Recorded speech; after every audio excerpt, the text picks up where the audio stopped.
Graça e paz, queridos irmãos, um ótimo dia a todos, uma ótima quarta-feira.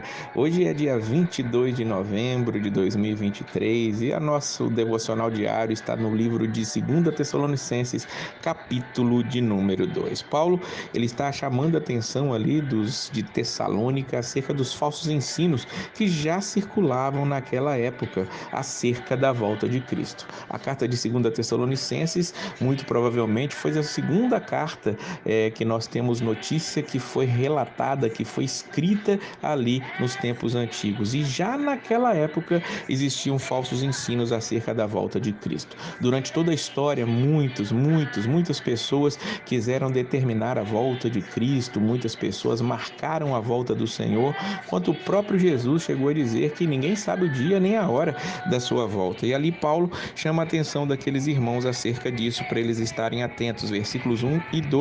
Irmãos, acerca da vinda de nosso Senhor Jesus Cristo e da nossa reunião com Ele, vos pedimos que não mudeis facilmente o vosso modo de pensar, nem fiqueis assustados por causa de espírito, palavra ou carta atribuídos indevidamente a nós, como se o dia do Senhor já estivesse bem perto. E aqui ele está mostrando, está dizendo, há cartas, há palavras, há muita coisa sendo dita, atribuída a nós, mas não fomos nós que escrevemos, porque o dia do Senhor não está tão perto assim como vocês pensam. E aqui ele dá alguns sinais inequívocos que vão acontecer antes da volta de Cristo. No versículo 3 nós vamos ver ele falar primeiro da apostasia. O que é apostasia? Um esfriamento, um abandono da fé como nunca antes visto na história. É o que vai acontecer. E o segundo ponto, ainda no versículo 3, ele vai falar acerca do que nós chamamos de anticristo. Ele chama aqui de o homem do pecado. Olha aí o que ele vai dizer no finalzinho do versículo 3. Antes que seja revelado o homem do pecado, o filho da perdição. E quem é esse filho da perdição? Esse filho da perdição, ou esse anticristo, ele vai se manifestar antes da vinda do Senhor Jesus. Quem é esse? Versículo 4. Ele se opõe, se levanta contra tudo que se chama Deus ou objeto de adoração, a ponto de assentar-se no santuário de Deus, apresentando-se como o próprio Deus. Esse anticristo, ele quererá ser adorado como Deus. Versículo 9 ainda fala: a vinda desse ímpio se dá por meio da força de Satanás, com todo o poder, sinais e falsos milagres. E o versículo 10, parte A, e com todo o engano da injustiça.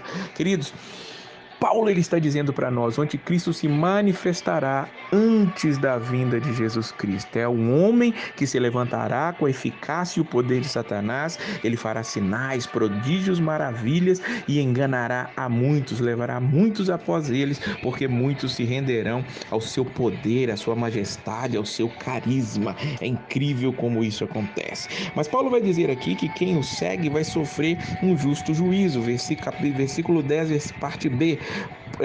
Quem é que segue a esse? Os que rejeitam amar a verdade para serem salvos. E qual é a punição de Deus para esses? Versículos 11 e 12. É por isso que Deus lhes envia a atuação do erro, para que creiam na mentira, para que sejam julgados todos que não creram na verdade, mas tiveram prazer na injustiça.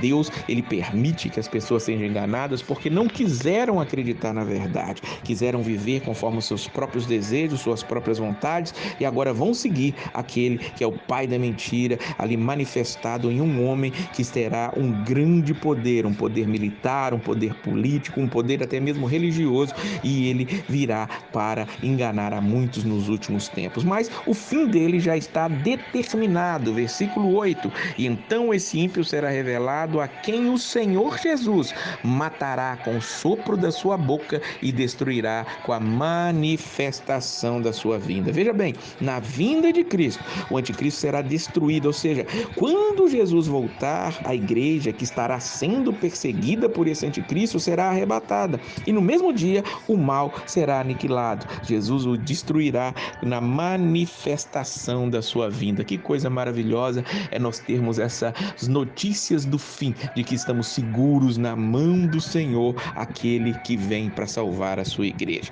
E é interessante que Paulo ainda vai dar notícias, vai dizer aqui acerca de sim, essas coisas vão acontecer, o fim está próximo, mas ele vai mostrar aqui que eles podem viver com esperança. Aqueles irmãos devem estar tranquilos, porque eles fazem parte do plano de salvação do Senhor, e é isso que ele vai dizer aqui nos versículos 13 e versículo 14. Acompanhe comigo bem atentamente. Irmãos, amados do Senhor, devemos sempre agradecer a Deus por vós, pois ele vos escolheu desde o princípio para a salvação, pela santificação feita pelo Espírito e pela fé na verdade, e para isso vos chamou pelo nosso Evangelho, para alcançardes a glória de nosso Senhor Jesus Cristo. Que coisa maravilhosa! Aqui nós vamos ver a doutrina da eleição, onde Cristo nos escolheu desde o princípio. Para quê? Para a salvação e para a santificação. Os escolhidos necessariamente estarão sendo santificados e buscarão essa santificação. E quem é que faz isso? Aquele que foi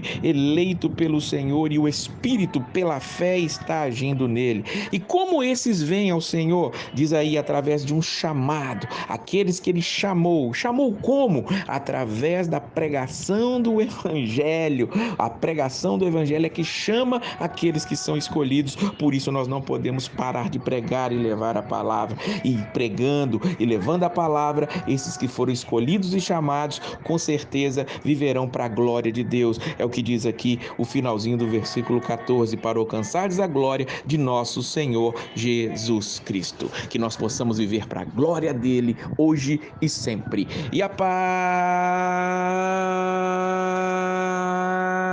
do Senhor!